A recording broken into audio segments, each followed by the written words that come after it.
In the studio, we have been joined by the country's Minister of Internal Affairs, Major General retired David Chaluva.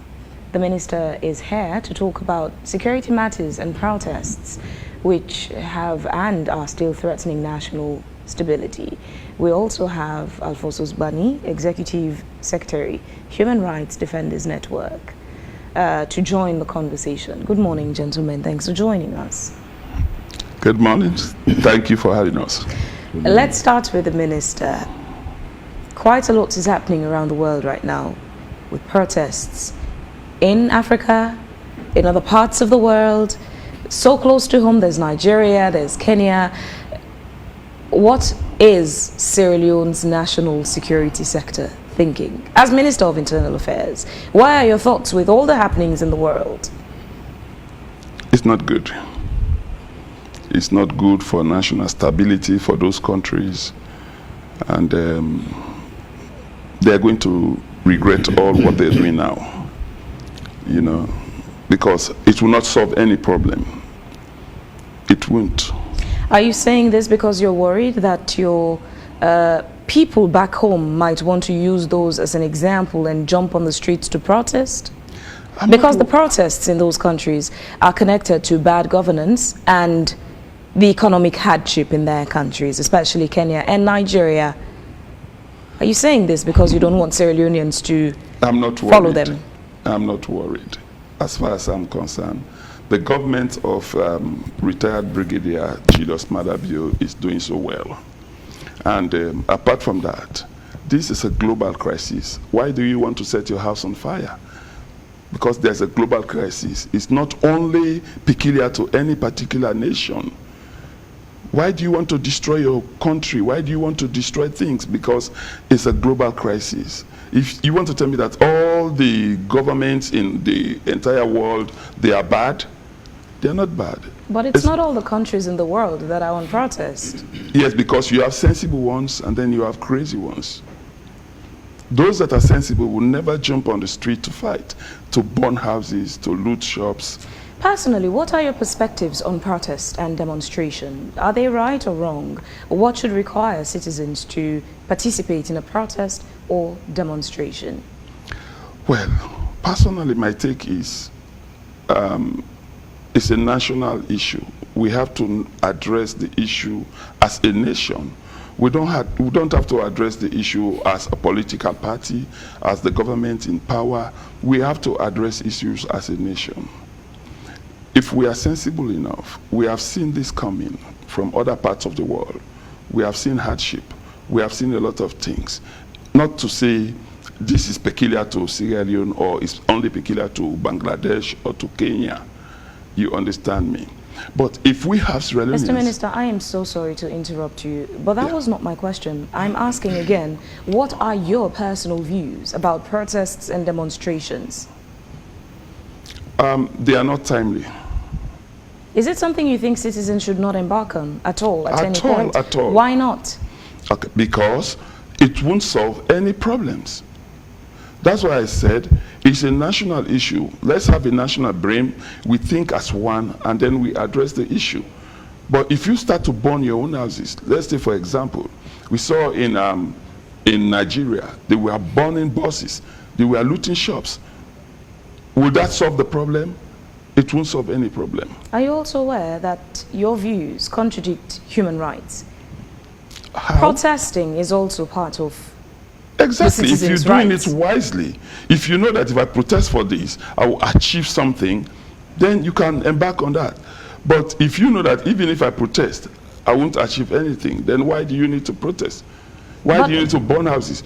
It's not the protesting that is my problem. My problem is the destruction of things. But the protest seems to be working in, especially Kenya, where the president has taken quite a number of steps, slashing down his salary, sacking a lot of his cabinet, cutting off budget allocated to the first and second lady. So yes, for the Kenyans, you would say it has yielded some results.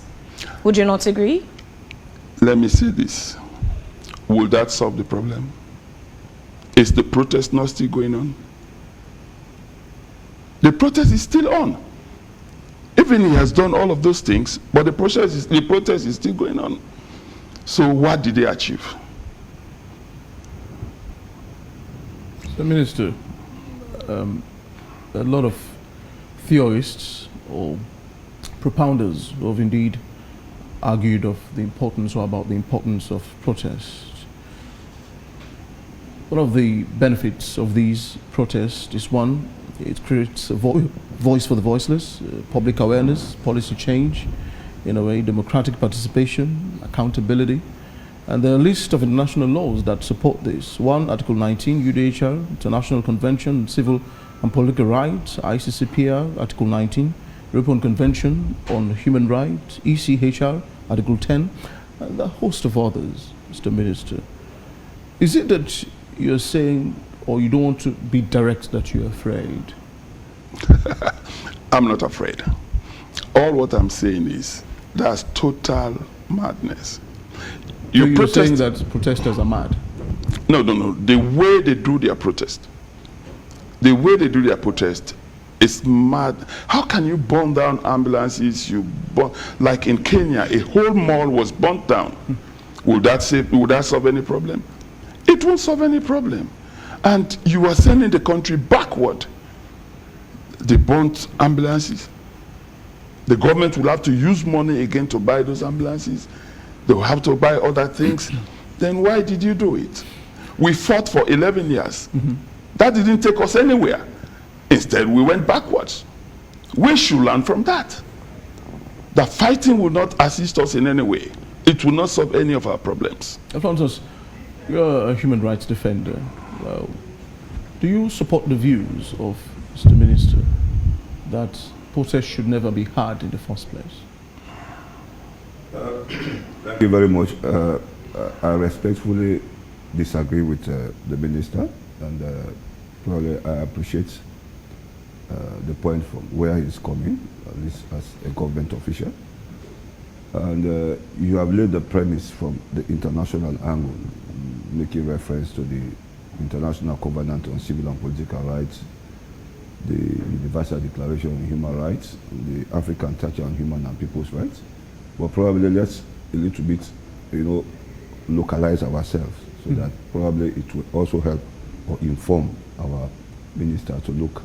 If you look at chapter 3 of our constitution, it talks about the recognition and protection of fundamental human rights and freedom of the individual. And you go down to section 12, which speaks about the protection of the freedom of association and assembly. And that is where we are focusing our discussion. This is a fundamental human right that people have to demonstrate. And if I could remember, or I could recall, few weeks ago, the president said, a hungry man is an angry man. That phrase does not necessarily mean when your stomach is empty. There are people in this country that are hungry because of bad governance. They are hungry because of the economic situation. They are hungry because of the justice system. They are hungry because they are not allowed to exercise their fundamental rights on the freedom of association and assembly. So because they cannot enjoy that, it leads them to anger. And that is what is happening in Kenya. Because they were hungry enough, it leads them to anger, and that anger translates to desperation, and that's what we saw in Kenya.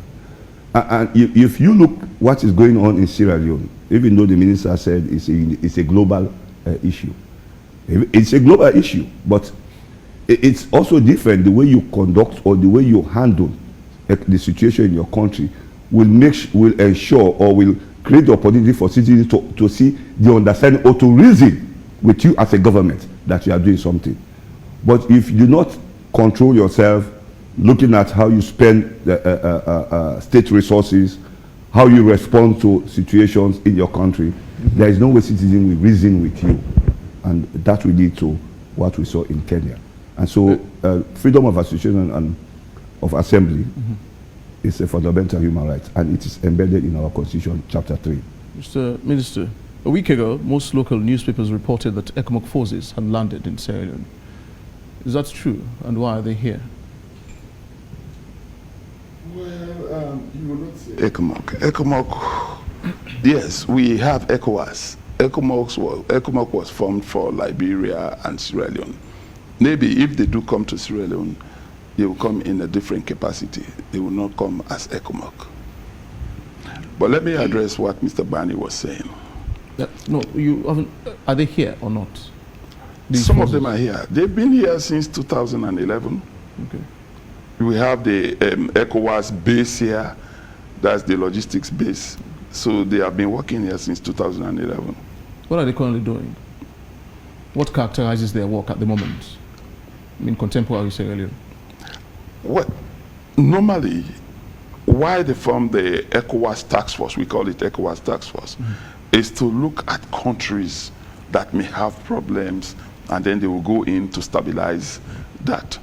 Okay. That's why we have the ECOWAS standby force. We have seen that worked in the Gambia, Banjul. We have seen that worked in Guinea-Bissau. So they are always around. You wanted to address? Yes. Mr. Bani was saying there is no freedom of association in Sierra Leone. But can we have any example to say where government stop people from associating to any of these other things? We don't. We have never done anything like that. We have never stopped people from doing what they want to do, in as much as it is within the confines of the law. You know, we don't seize human rights. We don't abuse rights of people. The definition of the law at times is somehow extensive, you know, and monopolistic. I know that. But there are several protests that have been stopped in Sierra Leone, gatherings that have been invaded, yes, some people arrested. Even the Bar Association quite recently. You know. Yeah. Did they apply did they apply to say we want to protest or we want to do whatever? They didn't. If you want to protest, protest for something. You protest for something that has gone wrong. Let's say economic crisis. Economic crisis is all over the world. Isn't that a good reason to protest? Then the whole world should just jump on the street and protest. Because it's all over the world. So in that case, Mr. Minister, you're saying, just to confirm so that people understand, you're saying that people should not protest on account of economic hardship in any country? In any country, because it's all over the world. Look at Kenya. They are burning their own houses. Instead of building the economy, now they are destroying the economy. Does that make any sense? No. Look at Nigeria. They are burning down houses. They are burning down shops. Does that is that protest? Is that what we call protest? Alphonsus, what we've seen with the protests, especially in, well, let's look at the Nigerian situation. A few days ago, I saw a video where some of the Nigerians were celebrating the military, and they were begging them to overthrow the government, saying they're tired with their elected government. They want the military to overthrow. Quite an interesting video. Then also juxtapose that to Kenya, where the people had been crying. They had made their concerns heard, but not action was taken. When they jumped on the street, all of a sudden, President Ruto could figure out solution to some of their problems by taking some of those drastic actions. The question is, why would governments need to wait for their people to need to go out on the streets on a protest before they figure out certain solutions to some of the problems that the citizens complain about? Before I could respond, I really want to bring to context so that Mr. Minister will look at the scenario to understand the angle where I'm coming from. And he's suggesting that people should not demonstrate because of economic situation, because it's a global issue. Now, let's just narrow it down to the home. Mr. Minister, you have your family at home. The kids at home don't know how you work. When they are hungry, they cry. Are you suggesting that your children should not even cry if nothing is at home? That's what you are bringing. Or if the other houses, are not feeding their people, your kids are there, they should not grumble, say, Dad will want to eat because the other surrounding neighbors are not feeding their relatives. That is not a very good example. What you need to do is, how can you ensure that your citizens understand the situation within your context, not referring to the global context. And that is what we are missing. And that is the reason you saw the Kenyan crisis. You don't need to refer people to the global situation.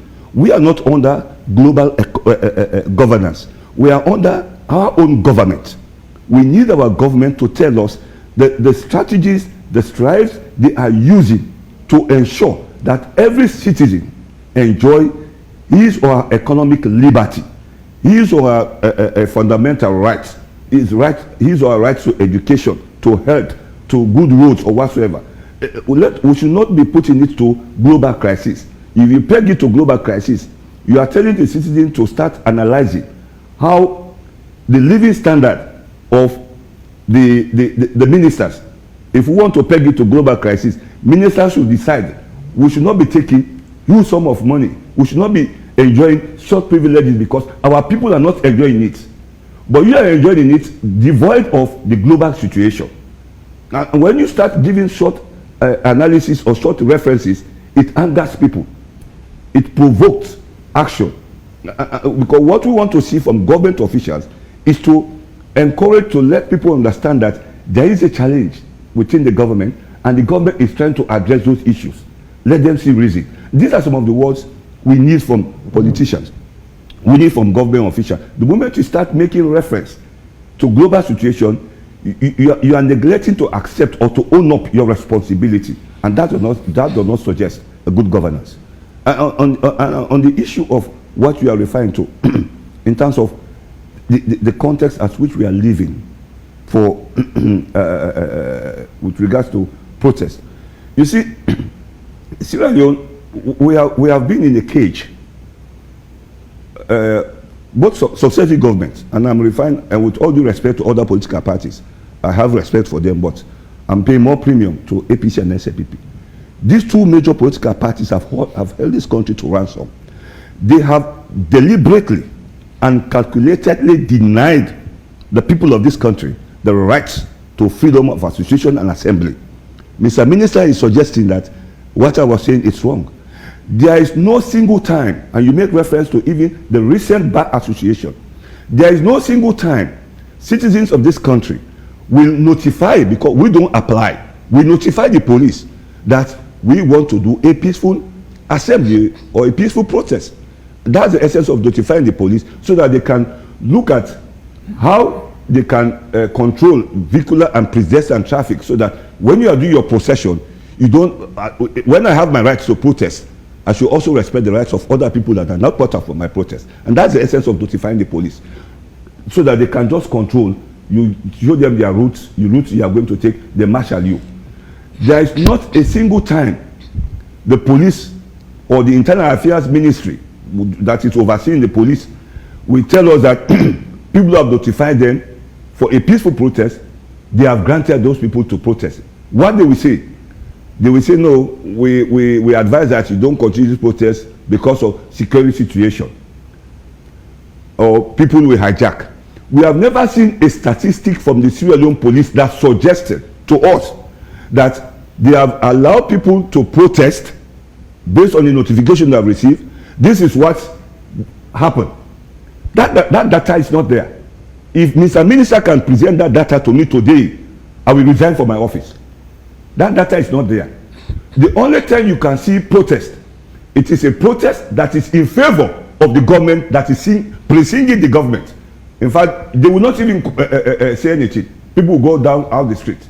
That's the type of protest we are seeing. But any protest that has something that affects or that shows the government's image in a bad light, that protest will never be allowed. They will say, because of security reasons, we are not allowing you. But they have never given us a data suggesting that people that have notified the police for peaceful protest, they have given them the opportunity to do so. These are the results. We need those data. Alphonsus, on the flip side as well, we've seen these countries where protests are ongoing. The UK itself right now is dealing with quite a bit of a nasty situation there. We've seen that these protests, many times wherever they happen, leads to very nasty situations. Yeah, I will give you examples. Where I appreciate the UK issue. These are spontaneous. You know, you have spontaneous protests. And spontaneous protests, this is a culmination of anger people have. So you don't, if I don't organize it, people just move out spontaneously. And I will give you a spontaneous process that we have organized in this country that led to what people are enjoying now. Minister is enjoying now.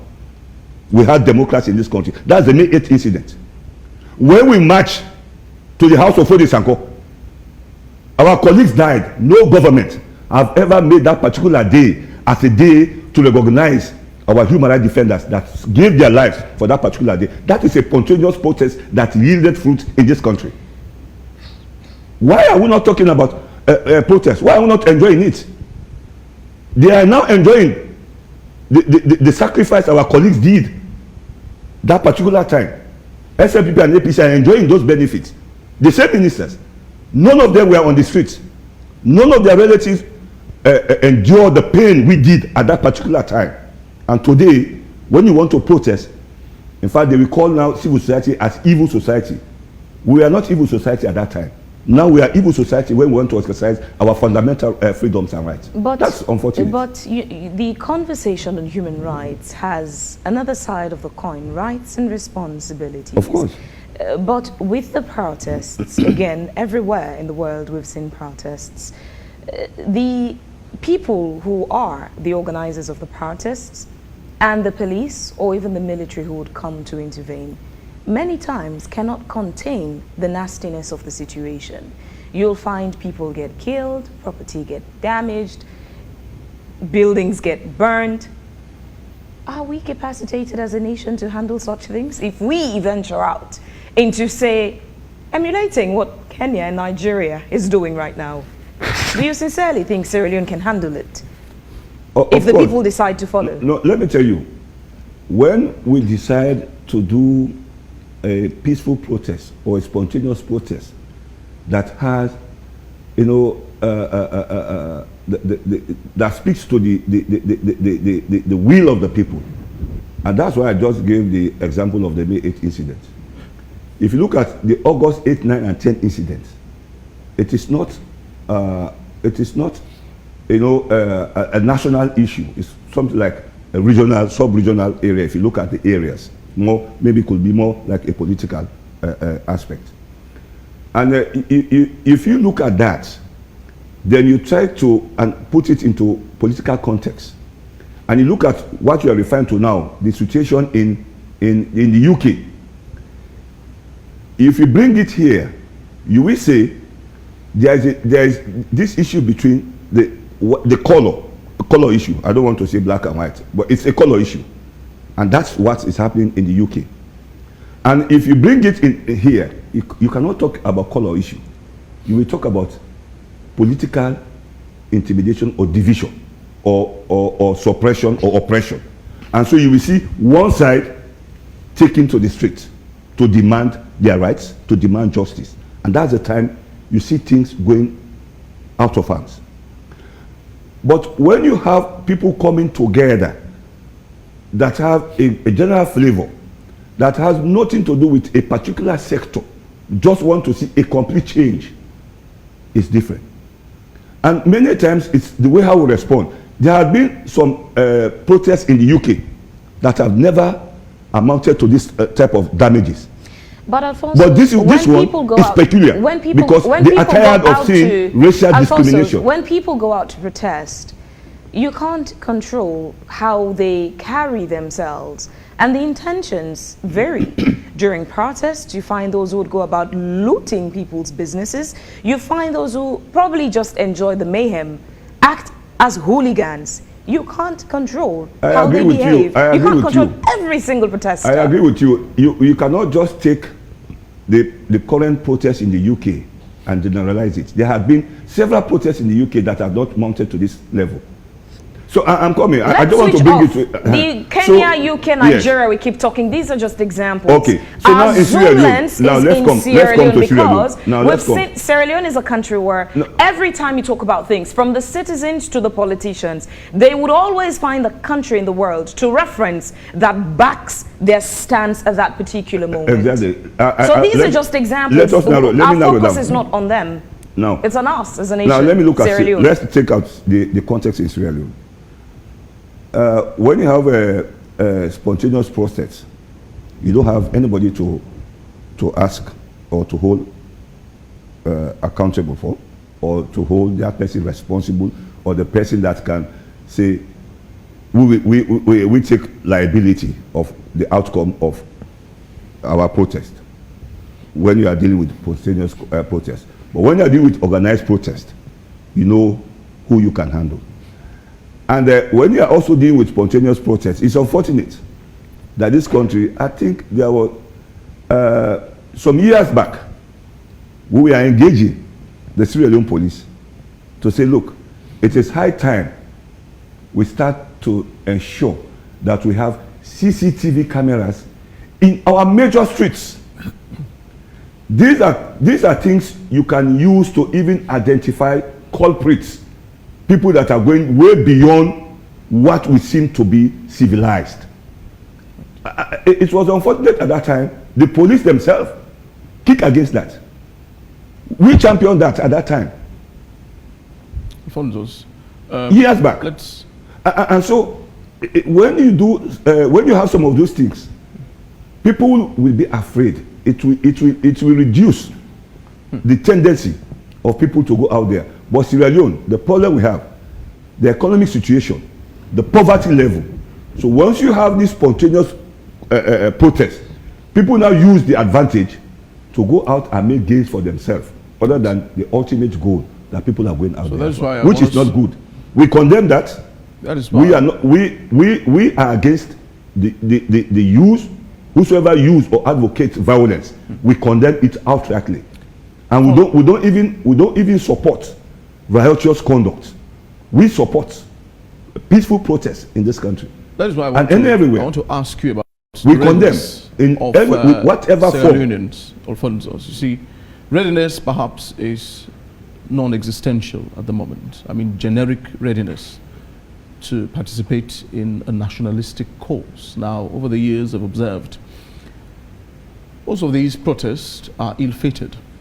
Most of, not saying all of them. Now, the level of hypocrisy in these gatherings as well, you know, is maddening, is disturbing. Now, people will plan these protests, they will arrange it, but at the end of the day, not everyone will come out. Now, in most cases, the people who engineer these things are never on the streets. They are cowering in perhaps their houses, or have possibly even fled.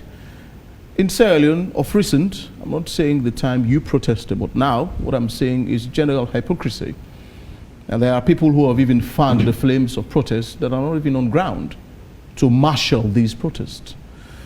Don't you think Sierra Leoneans are not that ready to participate in a generic cause that will benefit everyone?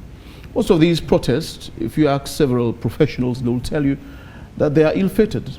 Malafide is the Latin word, you know. They do not serve the cause of people, I mean, the grassroots people. It's either it is political or tribal. Do you think we're ready to have actual protests in this country? Just to be honest. Technically, we are not ready, and there's a simple reason. The simple reason is that because we have allowed politics to play into our situation. And I will give you a practical example. Even though the economic situation is challenging, even though you have issues affecting some members of the ruling party, if you talk about a national protest against the SNPP-led government, what they will tell you, in quotes, how for do now a party law beer. And so, even though it is paining them, they are not looking at it from the national perspective. They are looking at it from the political angle. And that's the difference. And that's the problem we have. If you look at the Kenyan situation, It goes beyond political ideology. It infiltrates, it looks at national level. And that is where the issue gravitated. Unlike Sierra Leone, if it were in APC were in power, everything that happens, nobody within the APC membership would say will be protest. It's going to be from the opposition. That is the SLPP. Now SLPP is in power. People that are protesting, we will say they are coming from the opposition, because the members from the ruling party will absorb the shock, because it is their own political party, and that is dangerous for the country. You don't absorb the shock because it's a political party. You should absorb the shock because we are nationals. You should take action because we are thinking Sierra Leone. Right. We act Sierra Leone. We behave Sierra Leone, not as a political party. Let me hear from Mr. Minister. I want us to talk about, regional piracy on our waters in Sierra Leone. I'm giving you an instance or instances of these kinds of attacks. Now, on July 22nd, 2023, 2 Chinese-owned fishing vessels, the Aliman and the Shanghai 2, were attacked by pirates while in Sierra Leone waters. The pirates, numbering around 8 in size, 23 crew members, including 6 Chinese nationals and 17 Sierra Leoneans, fled on the Shanghai 2. Now, the Sierra Leone Navy, yeomen, quickly alerted the forces, prompting a coordinated response with the Liberian Coast Guard and other regional, natives. The Liberian Coast Guard intercepted the vessel on July 22nd after a 12-hour search near the Liberian coast. The rescue operation involved a standoff and a gunfire even at the moment, but they were rescued eventually. In another instance, an incident happened again on the 26th of July, the same 2023. A Sierra Leonean licensed trawler was captured by pirates believed to be Nigerian nationals. So the question is, what are you doing to mitigate or better protect our waters? I wish you would direct that question to the Ministry of Defense, because the Navy is under the Ministry of Defense. They would be in a better position to answer that question. Yeah. You don't have any idea? Well, we have police patrols, but that one is just within the exclusive economic zones. We don't go outside that. No. Anything outside that is the Navy. So now again, I think the head of ONS was here on Monday on this same program. Now we discussed several things, among which is the porosity of Sierra Leone. The level of Sierra Leone's porosity is frighteningly bad. As I said, the ONS's chief of staff, Mr. Kelly, was here on Monday, and he told us that there are at least about 961, crossing points between Sierra Leone and Liberia. And these places are all loose. How can we effectively manage security issues in Sierra Leone if the place is this open? Yeah, I quite understand, because borders fall within my own jurisdiction, because I'm the Minister of Internal Affairs. But this is also a very big concern for the government of Sierra Leone, and people use electronic means to surveillance their borders. But we have not got to that stage yet. But we have plans. We have plans. We are doing a lot of consultation with other experts and other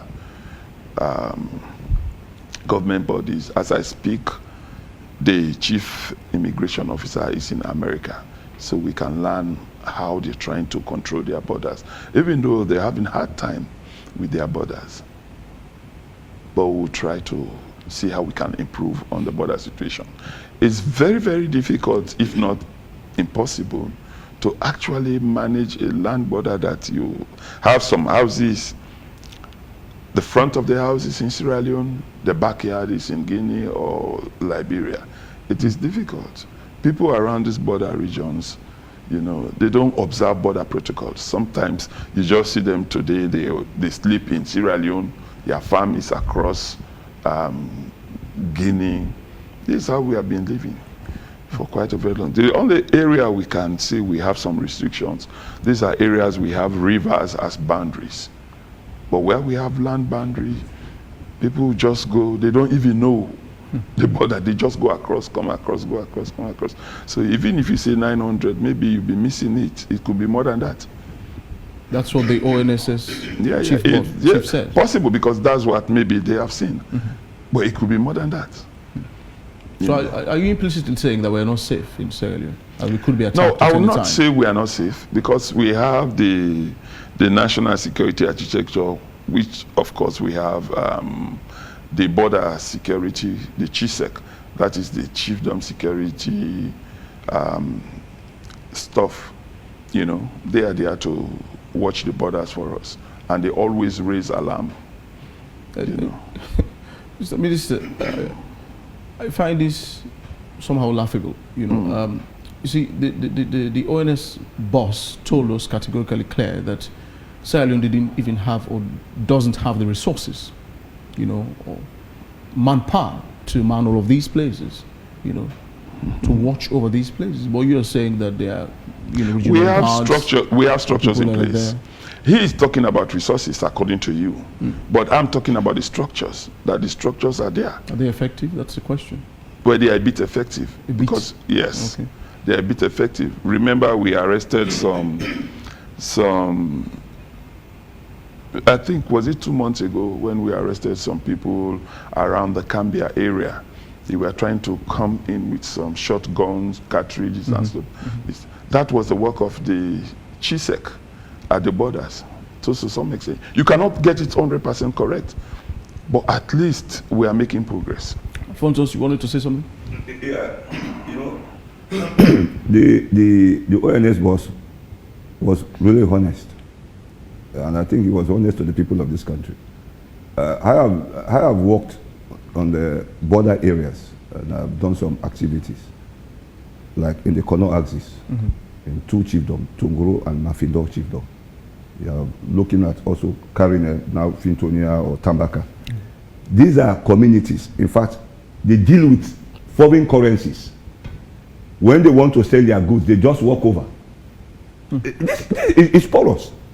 And so he was trying to be honest to the people of this country, not only to himself or to his institution. And so you find it very difficult to control even some of those areas, because the towns are just very close. You just walk over. You go also to now carrying a district like Kamakwe, Tambaka, Fintonia, Chiefdom. You can just walk over to Guinea and do what you want to do. The same thing in Kono.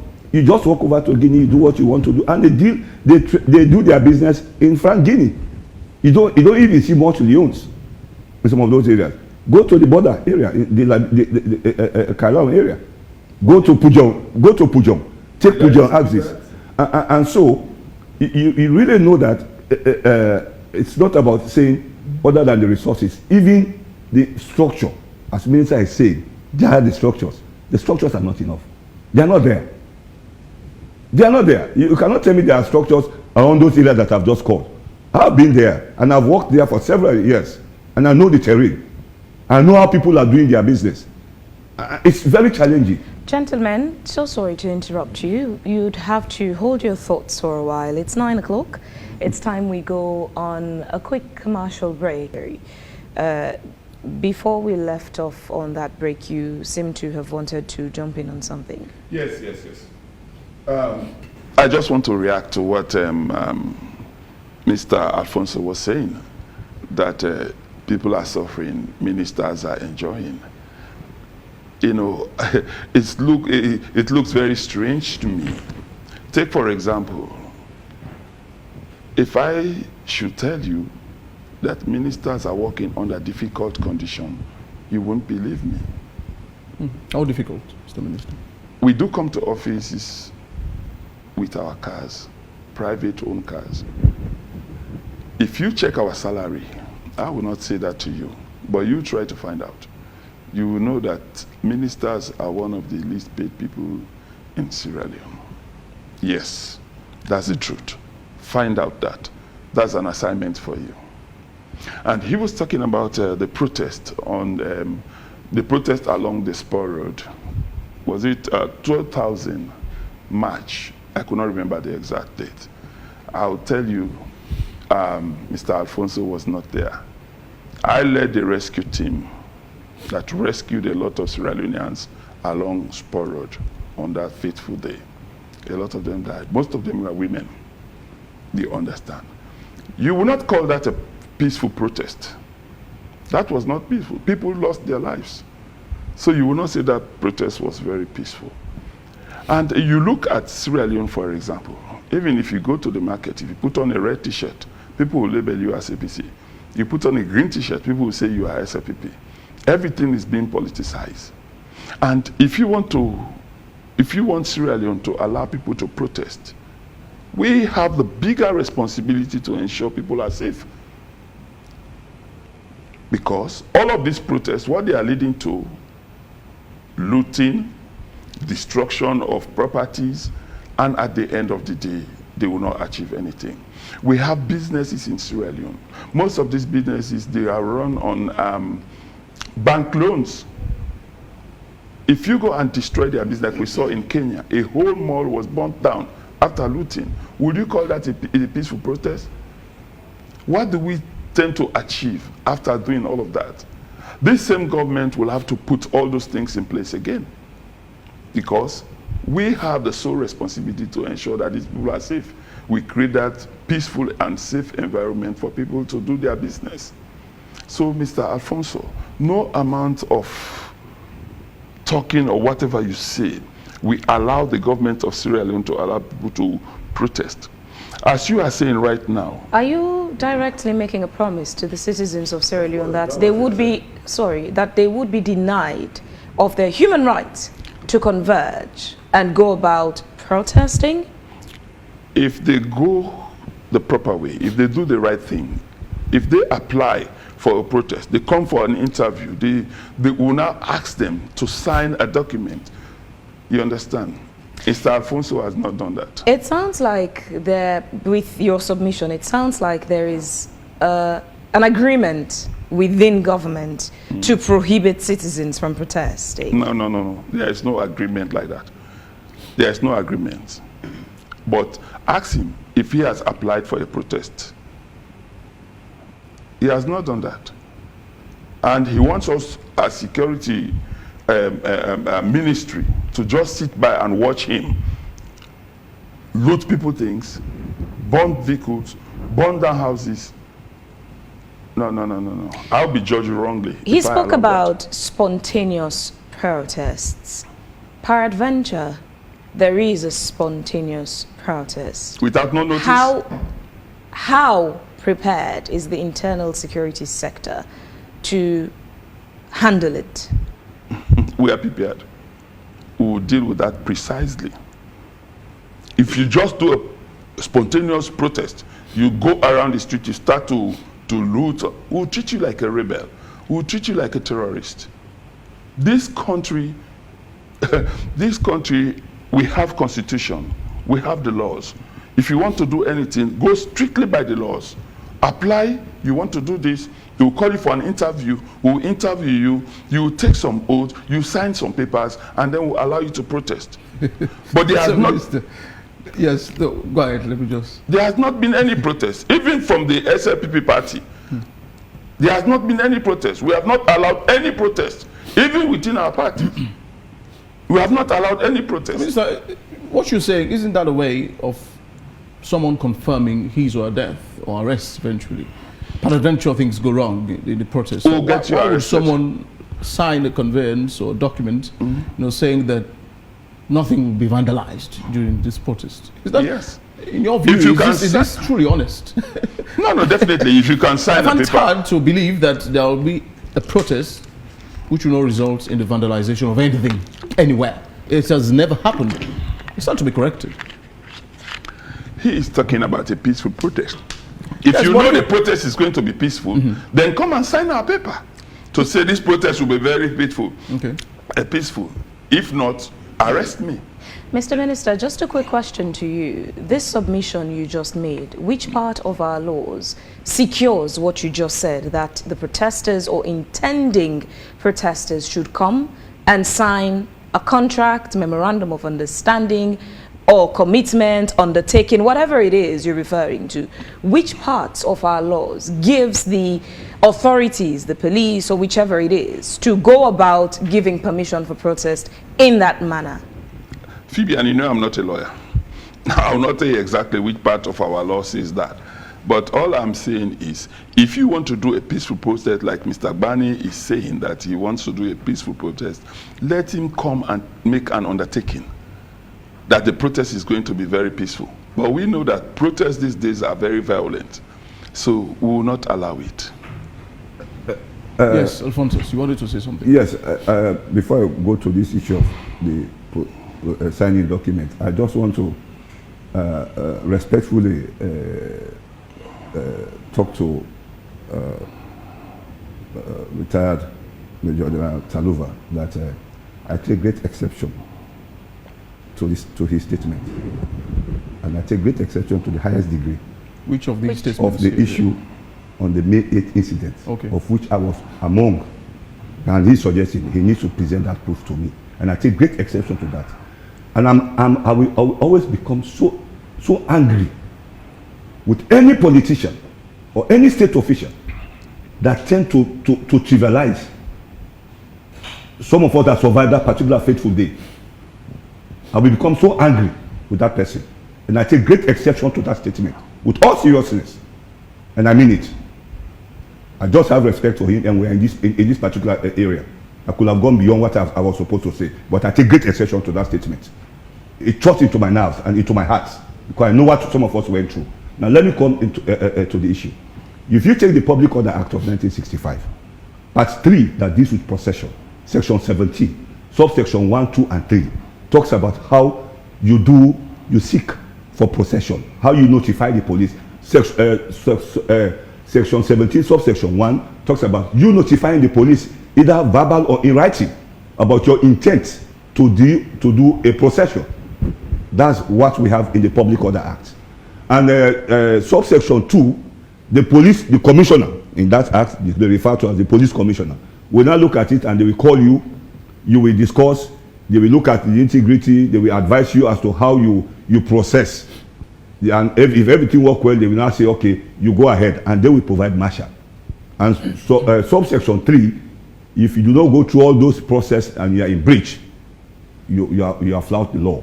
That's the area, Patalova, that deals with public possession, part 3 of the Public Order Act of 1965, section 17, 1, 2, and 3.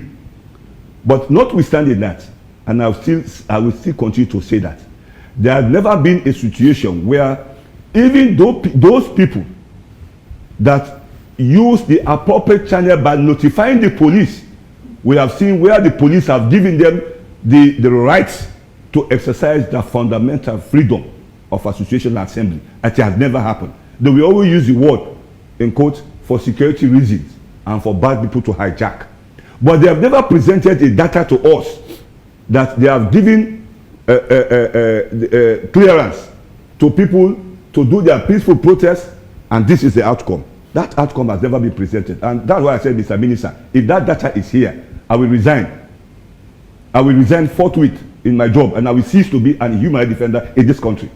So, I started human rights work since 1982 when we established Amnesty International in Sierra Leone. It's not a 4 days issue. It's over decades. So I know what I'm saying. Successive governments, APC and SLPP, have never given citizens the permission to exercise their fundamental rights and freedom. They will only allow people to go and dance that issues that favors them, period. Nothing else. So, okay, let's go ahead. We'll just take a couple of our comments we've received on our Facebook page as we try to round off this segment and jump into the next. Hossam Conte says protests in Sierra Leone are always very disorganized, and it leads to serious violence, chaotic, and also leads to loss of lives and damage of property.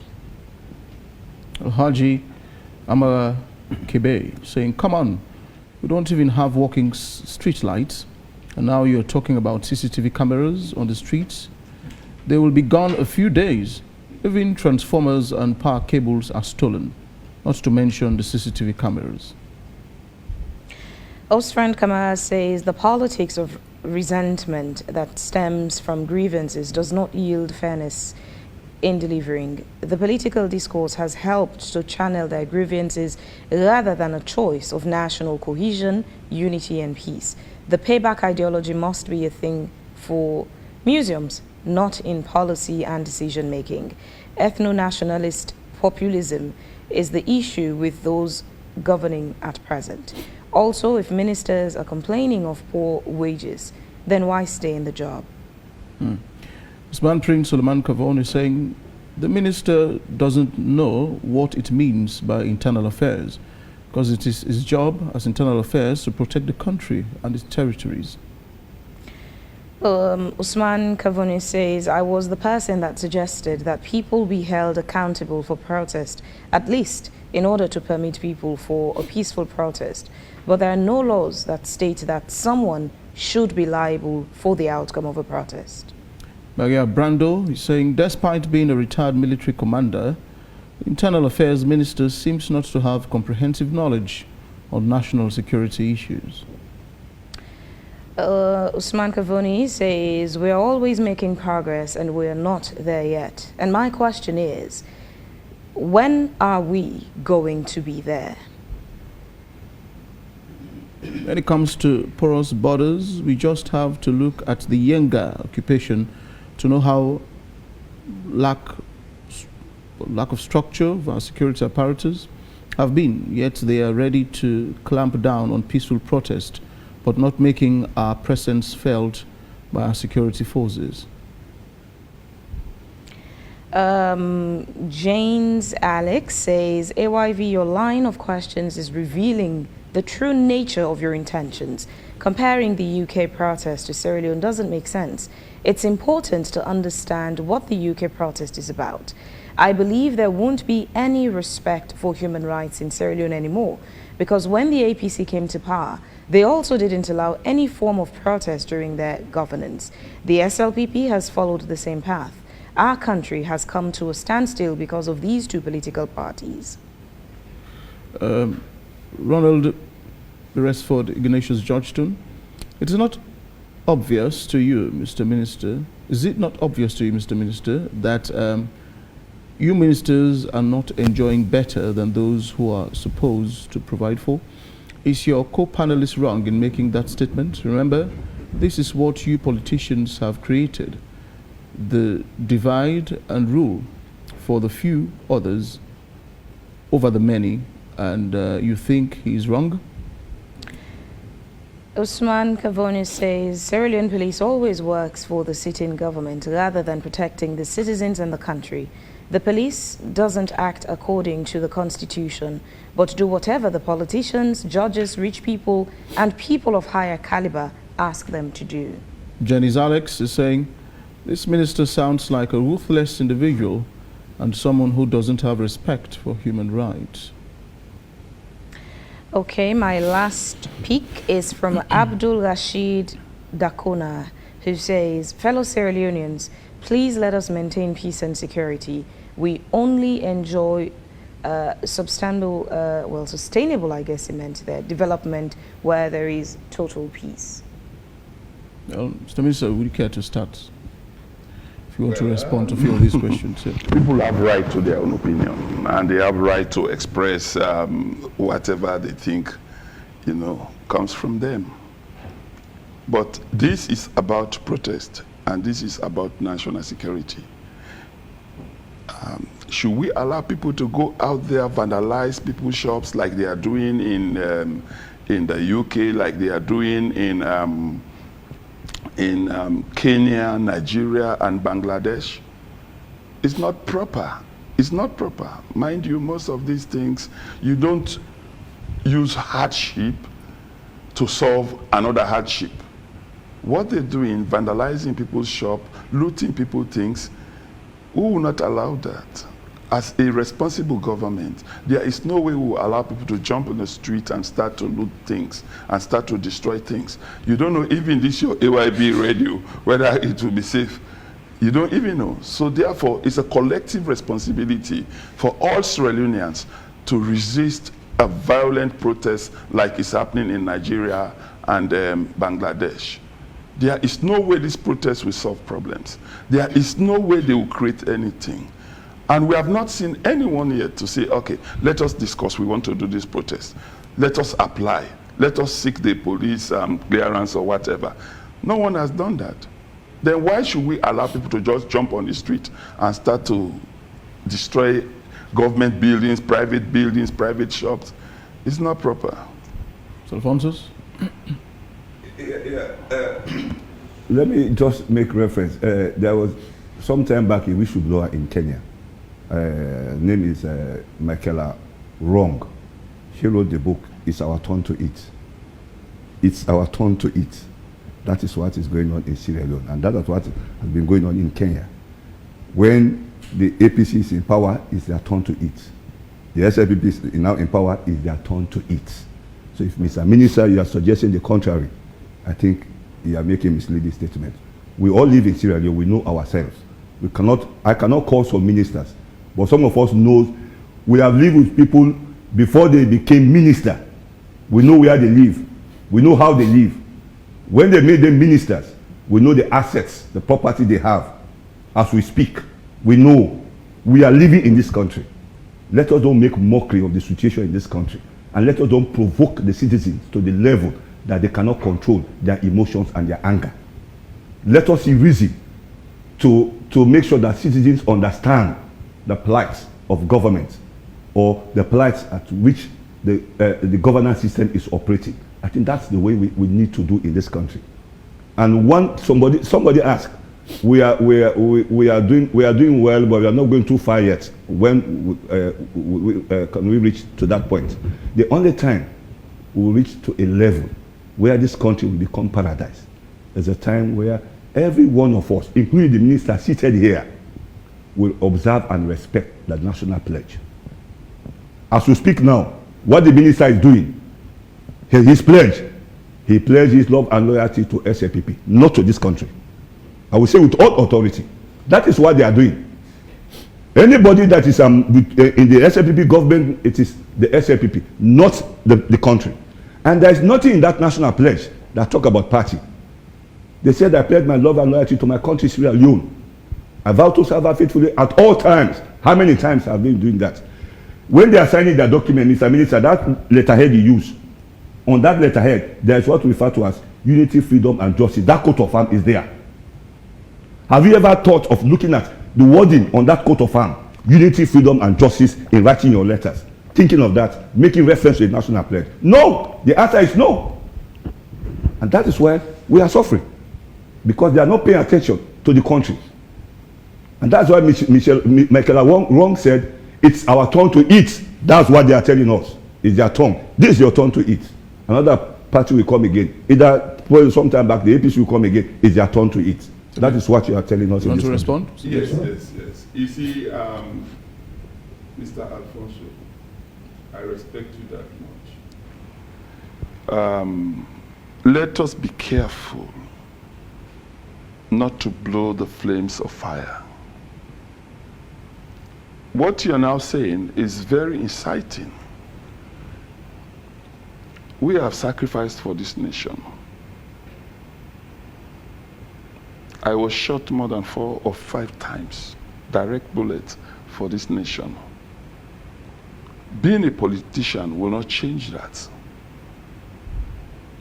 Let's talk about the good things about this government. Let's talk about the education. Let's talk about the health of this nation. Let's talk about the strides that President Bio is doing. You can hate President Bio, but let's talk about the good things that he is doing. Okay, Nigerians, according to them, they are protesting because they remove subsidy from fuel. But instead, Sierra Leone, we increase subsidy for fuel. The price is even down. So why do you want to mislead Sierra Leoneans to protest? Nigeria, they're not paying subsidy for rice. We are paying subsidy for rice. We said we pay subsidy for even the electricity you are using. But nobody will come out and say these things. Nobody will come out and say good things about this government.